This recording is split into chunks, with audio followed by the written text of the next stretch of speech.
So magandang tanghali po sa ating lahat. No? Nandito sila ni Kuya Olivar. Ano pangalan mo, Kuya? Romeo. Ayan, si Kuya Romeo at saka si Romili. Ayan, yung anak niya. So galing po sila ng Dipolog City. Anong lugar niyo, Kuya? Oroquita. Oroquita City. Yes po. Misamis Occidental. So nandito sila sa Cagayan de Oro para bumili ng molasses. So 3 drum po ito. Nandoon na yung isa na ikarga na po. Tapos ito namang yung isa. So nandito po sila sa Cagayan de Oro at kumuha din sila ng molder mamaya. Ano rin natin sila mamaya sa molder. Yung concrete post molder. Concrete post molder po yung nabili nila dito. At undawin na po sila dito sa atin. Ayan, undawin na po sila dito. Ayan, so wala, mano-mano ang karga natin dahil ang molasses kanina, yung supplier ng molasses umalis na.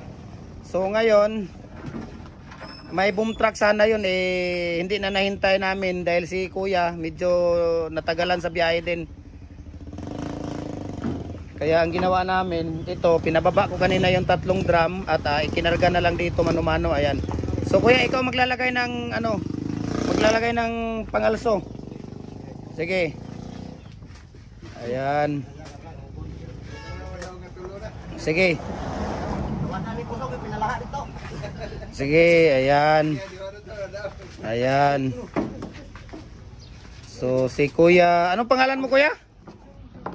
Ha? Romeo Olivar, di ba? Olivar, ayan.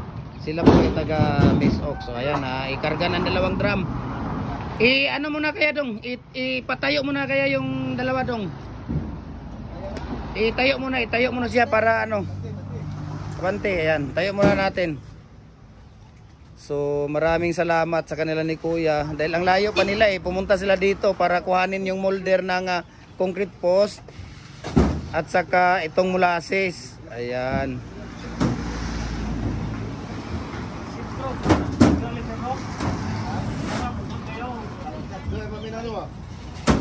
Isintro siguro na dong sa gitna. Sa sintra ilagay sa gitna para yung 3.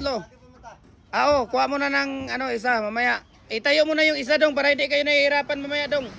Wala nang space diyan mamaya. Itayo niyo muna yung isa. Sige, itayo niyo muna yung isa, itayo. Wala na kayong space mamaya pag 3 na. Nahihirapan kayo. Ayan. Sige.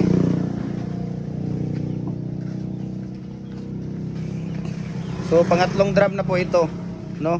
Sa sino pang gustong mag-avail ng molasses, just PM me, no? PM niyo lang ako doon sa Gym Hardware and Concrete Products, no? Or sa Felix Tan Pagikan Junior, yung Facebook personal account natin, or sa YouTube ko, mag-PM lang kayo doon dahil yung Gym Hardware natin na page ngayon na nagka-problema tayo doon sa na-hack siya. So still recovery pa natin yung natin page. Ayan. Sino pa yung gustong mag-avail, just PM me para matulungan ko kayong makapag-order, no? Kagaya nila ni Kuya, ito 3 drum talaga ang kinuha nila. Kasi malayo nga naman. Kung 2, isa lang, lugi sila sa gasolina nila. Malayo yung pinanggalingan. Tapos dito pa sa Cagayan kukuhanin. So sayang din yung ayan yung molasses natin. Molasses natin, ito ang ginagamit natin sa pampatibay or pampatigas ng ating hollow blocks at saka bricks, no? Ito po talaga ang gamit natin sa hollow blocks at saka sa bricks. So ito po ang purpose ng molasses natin, no? Ginagamit natin siya, tumutulong sa more strength, more strengthening sa ating hollow blocks at saka sa bricks. So ayan. So sa kanila ni Ate, no, ni Romili. Ayan, Ate, thank you Kuya, thank you Kuya sa pag-purchase, no. Thank you for trusting Gym Hardware and Kuko Lumber.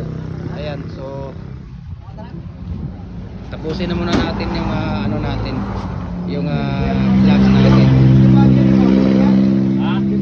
Ayan, thank you so much, no. Maraming salamat. Kaya follow na po kayo sa ating Facebook page, Jim Hardware ang Kukulamber Balulang Branch, Jim Hardware ang Kukulamber Tambo Makasandig Branch, Jim Hardware ang Concrete Products Kanituan Branch, at saka sa ating Instagram account, Felix_Pagikan 2000, at saka sa ating YouTube channel, Felix Tan Pagikan Jr., at saka ating personal Facebook account, Felix Tan Pagikan Jr. And God bless at mabuhay tayong lahat. Thank you and God bless po. Bye-bye.